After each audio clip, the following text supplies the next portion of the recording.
সাংস্কৃতিক অনুষ্ঠান এবং গুণীজন সম্মাননা স্মারক অনুষ্ঠানে অত্যন্ত অনুষ্ঠানের মধ্যমণি যিনি ডক্টর খান আসাদুজ্জামান আজকের সভার সভাপতি।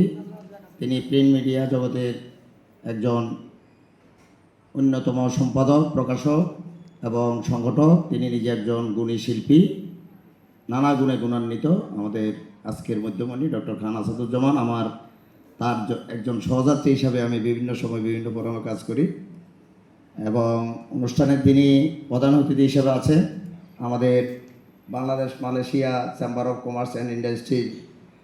তিনি বাংলাদেশ চ্যাপ্টারের সভাপতি বা বাংলাদেশের সভাপতি আপনার আরফাতুর রহমান আফেল ভাই।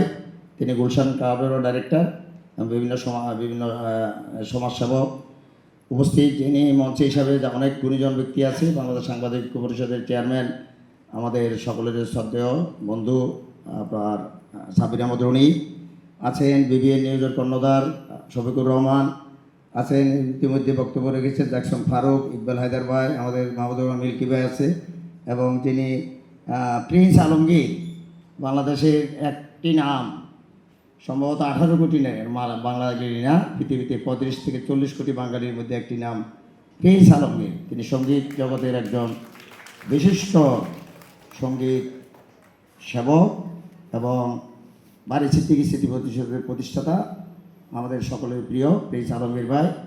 মঞ্চে নাজবাবু, তিনিও ব্যক্তি নামে একজন বাংলাদেশে আমাদের 35 থেকে 40 কোটি বাঙালির একজন শাহনাজ বাবু। ব্যক্তি নাম থেকে মাটি মানুষের গান নিয়ে যিনি দ্বিতীয় মমতাজ আরেকজন, তিনি শাহনাজ বাবু আছেন। অনেকে শিল্পী এবং সাংবাদিক সুধীমণ্ডলী।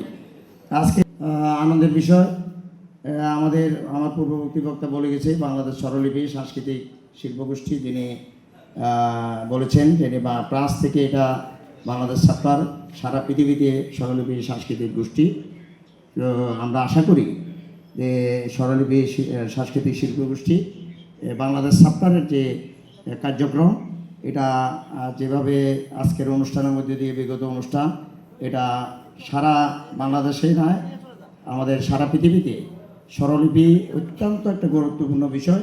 সাংস্কৃতিক গোষ্ঠীর যে কাজ, একটা শিল্প, সাহিত্য, সংস্কৃতি, অর্থনীতি, রাজনীতিকে যদি অত্যন্ত টেকসই, কল্যাণকর, মানবিক সমাজ করতে হয়, রাজনীতির সাথে সাথে অর্থনীতি, তারপরে হলো সংস্কৃতি।